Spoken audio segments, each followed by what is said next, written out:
بالله من شرور أنفسنا ومن سيئات أعمالنا من يهده الله فلا مضل له ومن يضلل فلا هادي له نشهد أن لا إله إلا الله وحده لا شريك له ونشهد أن سيدنا إمامنا قدوتنا حبيبنا طبيبنا وطبيب الراحنا محمد الذي أرسله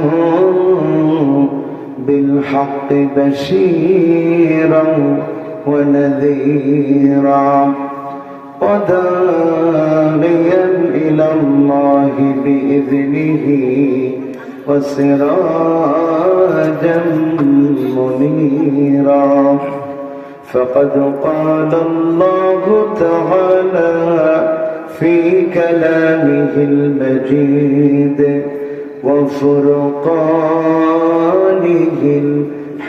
الحميد সবাই প্রাণ খুলে পড়ুন আউযু বিল্লাহি মিনাশ শাইতানির রাজীম বিসমিল্লাহির রাহমানির রাহিম ইন্নাল্লাহা ওয়া মালাইকাতাহু يصلون على النبي يا أيها الذين آمنوا صلوا عليه وسلموا تسليما اللهم صل على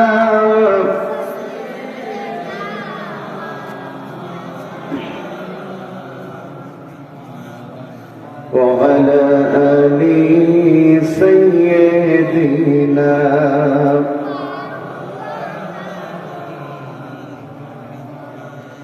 সবাই প্রাণ খুলে মোহাব্বতের সাথে পড়ি বাল্লাগাল গুলাবি কামালিহি কাশাফাদ দুজা বিজামালিহি হাসনাত জামিউ খিসালিহি সাল্লু।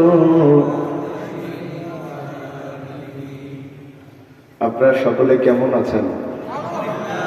যারা আলহামদুলিল্লাহ বললেন না তারা কেমন আছেন? তারাও ভালো আছেন? আমাদেরকে ভালো রেখেছেন কে? লক্ষ্মীপুরবাসী কণ্ঠ যদি আল্লাহ দিয়ে থাকেন আওয়াজ দিয়ে বলেন আমাদের সুস্থ রেখেছেন কে? সেই আল্লাহর জন্য সবাই মিলে আওয়াজ দিয়ে পড়ছি আলহামদুলিল্লাহ। আমরা পড়ছি রব্বানা লাকাল হামদ হামদান কাসীরান তাইয়িবান মুবারাকান ফীহি। দুরূদ এবং সালাম প্রেরণ করছি বিশ্ব মানবতার মহান আদর্শ আপনার আমার জন্য আল্লাহ তাআলার পক্ষ থেকে প্রেরিত রহমত সাইয়্যিদুল মুরসালিন খাতামুন নবিয়্যিন রাহমাতুল লিল আলামিন মুহাম্মাদুর রাসূলুল্লাহ। আজকের এই সুন্দর আয়োজন জাফরনগর ইসলামিয়া দাখিল মাদ্রাসার উদ্যোগে বার্ষিক ওয়াজ ও দোয়ার মাহফিলের সুযোগ্য সম্মানিত সভাপতি আপনাদের অত্যন্ত সম্মানের শ্রদ্ধার জনাব মোহাম্মদ কামাল হোসেন, বিশিষ্ট সমাজ সেবক ও শিক্ষানুরাগী, আল্লাহ তাআলা সম্মানিত সভাপতি মহোদয়কে হায়াতে তৈয়্যিবা দান করুন, আমরা বলছি আমিন। সভাপতি সাহেব বেশি দিন বাঁচলে কারো ক্ষতি আছে নাকি ভাই? একটু জোরে কন্যা আমিন। প্রধান অতিথি হিসাবে বক্তব্য রাখছিলেন যিনি বয়সে বৃদ্ধ হয়ে গেছেন কিন্তু কথাগুলো ছিল তরুণের মতো, জনাব মোহাম্মদ আজিজুর রহমান মোল্লা। আল্লাহ তাআলা তাকে সুস্থতার সাথে দীর্ঘ হায়াত দান করুন। আমার আগে অনেক ওলামায়ে কেরাম এখানে আলোচনা পেশ করেছেন, বিশেষ করে আমার আগে প্রখ্যাত আলেমে দ্বীন মাওলানা আব্দুল হালিম সাহেব চমৎকার কথা বলছিলেন ইসলামী শিক্ষা ব্যবস্থার উপরে। আমি মন্ত্রে মুগ্ধের মতো শুনছিলাম। আল্লাহ তাআলা হযরতের হায়াত বাড়িয়ে দিন, আজীবন দিনের খেদমত করবার তৌফিক দান করুন। এছাড়া উপস্থিত হয়েছেন মঞ্চের সামনে জাতির রাহবার উলামায়ে কেরাম, এসেছেন সুধীবৃন্দ, এসেছেন পর্দার সম্মানিত মা ও বোনেরা। আমি আপনাদের সাথে নিয়ে ঘন্টাখানিক যদি কথা বলতে চাই, সময় দেওয়া যাবে ইনশাআল্লাহ? ঘন্টাখানিক সময় দেওয়া যাবে ইনশাআল্লাহ? আল্লাহর শুকরিয়া, এখন তার মাহফিল করতে গেলে চিন্তা করা লাগে না যে কখন কে এসে মাইক শুরু করে, কি বলেন? এখন আর চিন্তা করতে হয় না। আগে তো মাহফিল করতে গেলে এলাকার পাতি নেতা, চোরা নেতা থেকে শুরু করে ডিসি পর্যন্ত যেতে যেতে জুতার তলা ক্ষয়া হয়ে যেত।